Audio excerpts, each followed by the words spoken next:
चलिए question number 2 में देखते हैं कि आंधी आने से एक पेड़ टूट जाता है और टूटा हुआ भाग इस तरह मुड़ जाता है कि पेड़ का शिखर जमीन को छूने लगता है। पेड़ का शिखर जमीन को और इसके साथ 30 डिग्री का कोण बनाता है। पेड़ के शिखर जो जमीन को छूता है।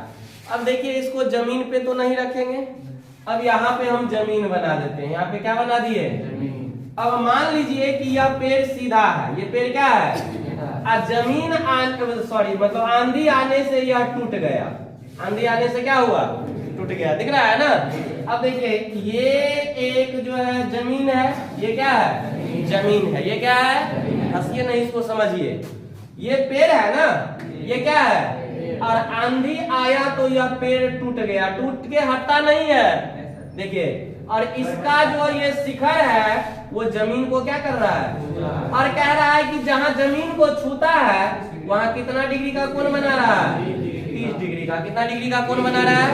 बात आई समझ में? तो अब देखिए, तो ये पेड़ थी, ध्यान से देखिए, ये क्या थी? पेड़ की टूटी हुई भाग जो बच गया सो है। और मान लीजिए ये पेड़ ऊपर तक था, जगह कम बच गया, और ये टूटा हुआ भाग है जो जमीन को क्या कर रही है?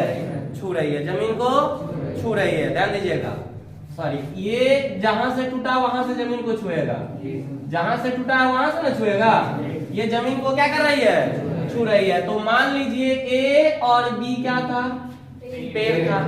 और ये कहां से टूट गया? सी पर से। कहां से टूट गया?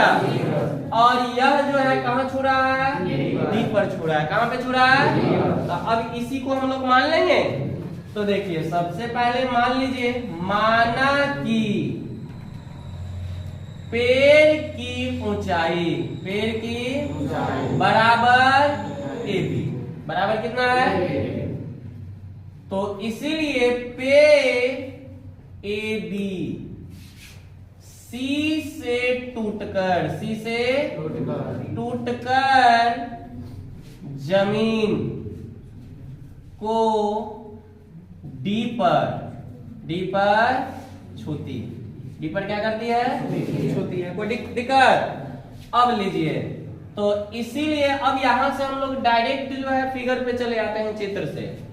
त्रिभुज CBD में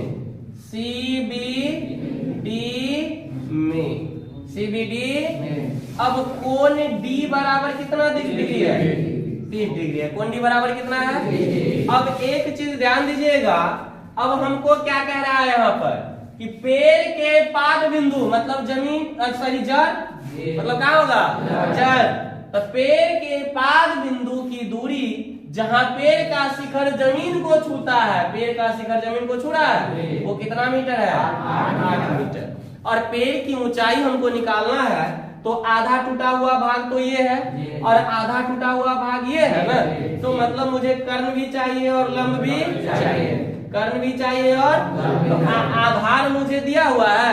आधार मुझे, तो जब आधार और कर्ण का रिलेशन लेंगे तो कॉस निकाल लेंगे। क्या निकालेंगे? कॉस। और जब लंब और आधार का रिलेशन लेंगे तो क्या ले लेंगे? टेन ले लेंगे। बस ये त्रिकोणमितीय अनुपात आप सीख गए, आपसे हाइट एंड डिस्टेंस आसानी से क्या होगा? निकल जाएगा। तो अब देखिए, हम लोग पहले इसमें ले रहे हैं, तो कितना ले लें? कॉस 30 डिग्री बराबर। तो आधार बट्टे कर्ण, तो आधार कितना? BD।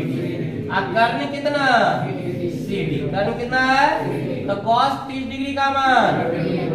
आप BD बोले तो, आप CD बोले तो निकालना, CD बोले तो निकालना। कोना कोनी गुना कीजिए, या कोना कोनी गुना करेंगे, CD ऊपर चला आएगा, तो CD बराबर 8 और गुने नीचे वाला ऊपर, ऊपर वाला नीचे, तो कितना हो जाएगा? बट्टे रूट अंडर, तो कितना हो जाएगा? 8 गुना 16 बट्टे रूट अंडर 3। कोई दिक्कत? अब देखिए, कर्ण ना हम निकाल लिए, कर्ण निकाल लिए ना। अब उनको क्या चाहिए? लंब। तो ये आधार है और ये क्या है? लंब। लंब और आधार का रिलेशन किसमें होता है? टेन में। बहुत अच्छा बात। पुनः देखिए 10 30 डिग्री बराबर, तो लंब क्या हो जाएगा BC, अब बट्टे आधार क्या हो जाएगा BD, आधार क्या होगा, तो 10 30 डिग्री का मान 1/√3, और BC बोले तो हमें निकालना है, और बट्टा में BD बोले तो 8, BC अपने जगह पे रह जाएगा, तो 8/√3 बराबर क्या होगा, या BC बराबर 8/√3। तो अब देखिए, इसीलिए पेड़ की ऊंचाई ध्यान से देखिएगा, तो पेड़ की ऊंचाई हो जाएगा BC अजोर CD, तो यानी AB बराबर BC अजोर CD, तो BC कितना निकला है 8/√3, और CD कितना निकला है 16/, हर दोनों का समान है, तो कितना हो जाएगा 24/√3। तो इसको तोड़िए, 24 को 8 इंटू √3 क्योंकि इसको गुना करेंगे 3 8 24, अब बट्टा में क्या है √3 से 3 क्या हुआ 8√3 मीटर। कोई दिक्कत है, लीजिए बाउंड्री लाइन खींच दिए, नोट कीजिए।